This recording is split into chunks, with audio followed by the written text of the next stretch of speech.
ሰላም ጤና ይስጥልኝ ውድና የተከበራችሁ የቻናሌ ቤተሰቦች እንደምን አላችሁ? ከኔ ጋር ሁሉ ሰላም ነው። ለዚህ ቻናል አዲስ የሆናችሁ ላይክ፣ ሸር፣ ሰብስክራይብ እያደረጋችሁ ቻናሌን ተቀላቀሉ። ሀሳብ አስተያየት ካላችሁ ኮሜንት ላይ አስቀምጡልኝ። እንግዲህ በትናንትናው ዕለት አብርሽ መልስ ጠርቶ ነበረ። ያው አመት በዓልም እንደመሆኑ መጠን ብዙ ሰዎች ተገኝተውለታል። በጣም ደስ የሚል ቦታ ደስ የሚል ጊዜ ነበር ያሳለፉት። እንደምታዩት ማቲ እየቀወጠው ነበረ ማለት ነው። መድረኩን ተቆጣጥሮታል እና በጣም ሲስቁ ሲጫወቱ ሲደሰቱ ነበር ማለት ነው። አብርሽ እንግዲህ ሰርጉንም መልሱንም እዚሁ ዱባይ ላይ ጨርሷል። ምናልባት አገር ቤት ሲሄድ ደግሞ ድጋሚ ቤተሰቦቹ መልስ ይጠሩታል ብዬ አስባለሁ። ለማንኛውም ዱባይን በደንብ ፈታ ብለውባታል ማለት ነው። እንግዲህ እንደምታዩት ብዙ ሰው ተገኝቷል። በባለፈው ያው እንደሚታወቀው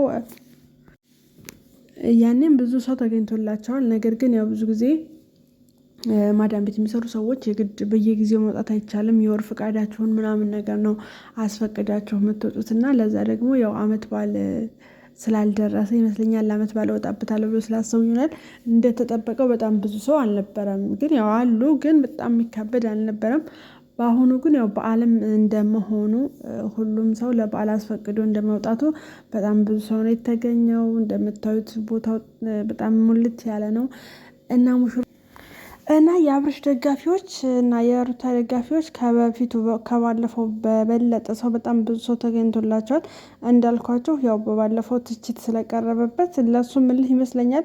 እንደገና ደግሞ እንዳልኳችሁ በዓልም ስለነበረ እረፍታቸውም ስለነበረ እረፍታቸውን ደግሞ ከአብርሽ ጋር መጥተው መዋል ስለሆነ ምርጫቸው እንደምታዩት ፏ ብለው አብረውት በደማቅ ስነስርዓት አክብረዋል ማለት ነው። እንግዲህ ዱባይን በደንብ ተዝናንተውባታል አብርሽና ሩታ። ይመቻችሁ። የሰራ ሰው ምንም ቢያደርግ ያምርበታል፣ ምንም ማድረግም ይችላል ማለት ነው። ለዚህ ደግሞ አንዱ ማሳያ አብርሽ ነው ማለት ነው። አብርሽ ጀግናችን ናት።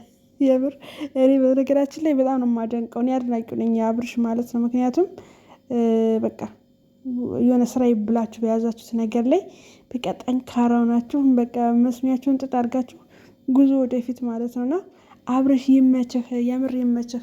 እኔ ሳድግ እንዳንተ ነው መሆን ፈልገው ትላላችሁ። በነገራችን ላይ እውነቴን ነው የምላችሁ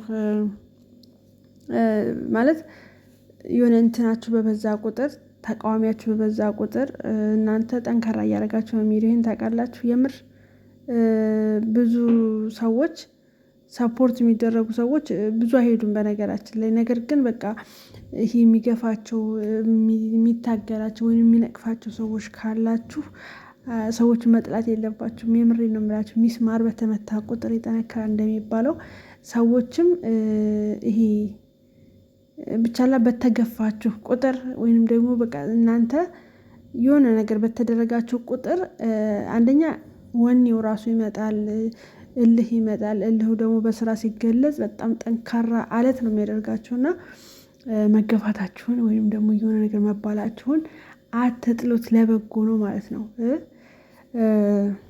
ወተት ተንጦ ነው አይደለ ቅቤ የሚወጣው። የሰውም ልጅ ጥሩ ደረጃ ላይ ለመድረስ ብዙ መከራ፣ ብዙ ስቃይ፣ ብዙ ችግር ሊያሳልፍ ግድ ነው። ለዚህ ደግሞ መከፋት የለባችሁም። ጉዞ ወደፊት እና ምንም ማድረግ አይችልም። እኔ የአብርሽ አድናቂ ነኝ። በቃ ጀግና ነው እላቸዋለሁ የምር።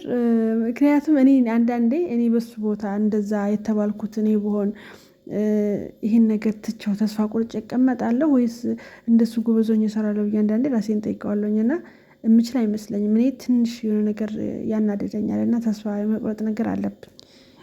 ግን አሁን ጎበዝ መሆን እንዳለብኝ ይሰማኛል። ነገር ግን እንዳልኳችሁ ነው።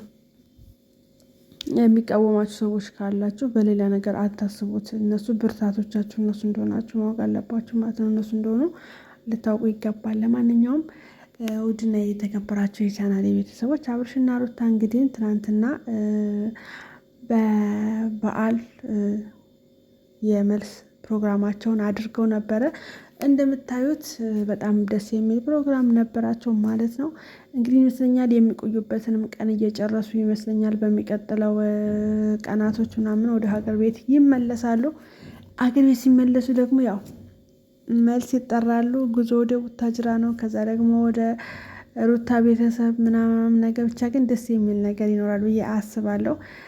እንግዲህ እዛም ሄደው ሰርግ ሳይደግሱ አይቀርም አገር ቤት ሲገቡ። ምክንያቱም ሰርጋቸውን የበሉት እዚህ ዱባይ ያሉ ሰዎች ናቸው እና እዛ ደግሞ ወዳጅ አለ፣ ዘመድ አለ፣ ጎረቤት አለ፣ እህቶቹ አሉ፣ ቤተሰብ አለ። ስለዚህ መልስ ብቻ ሳይሆን ኢትዮጵያ ገብቶ ቅውጥ ያለው ሰርግ ይደግሳሉ ብዬ አስባለሁ።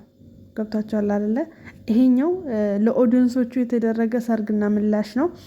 ሀገር ሲገባ ደግሞ ልክ እንደዚህ ሰርግ ይደረጋል። ከዛ ደግሞ መልስም ይደረጋል። ምክንያቱም እንዳልኳቸው ነው፣ ወንድሞቹ አልመጡም፣ ቤተሰብ አልመጣም፣ እህት ብዙ አለው፣ ሁሉ ፋሚሊ ስላለ ሰርጉ ራሱን የቻለ ሰርግ ኢትዮጵያ ውስጥ ራሱ አለ ብሏል ከዚህ በፊት ማለት ነው። እና እኔ እንደውም አሁን መልስ ሲጠራ እንደ ሰርጉ ሊቀር ነው እያልኩ ነበረ። ነገር ግን ሰርጉ አይቀርም። ኢትዮጵያም ገብተው ሰርግ ይደግሳሉ ማለት ነው። እንግዲህ ኢትዮጵያ የምትገኙ ደግሞ ከተጠራችሁ እናንተ መሄድ ትችላላችሁ። እና ለማንኛውም በጣም ደስ የሚል ጊዜ ነበረ። ይመቻችሁ፣ ይመቻችሁ፣ ውለዱ፣ ክበዱ። ሩትና አብርሃም የተባረከ ትዳር ይሆንላችሁ። በቃ በፍቅር ኑሩበት ማለት ነው። ማቲም እየቀወጠው ነበር፣ አይታችሁት ከሆነ ዲጄው እሱ ነበረ። ይመቻችሁ፣ ሰላማችሁ ብዝት ይበል በያላችሁበት ቦታ ሁሉ።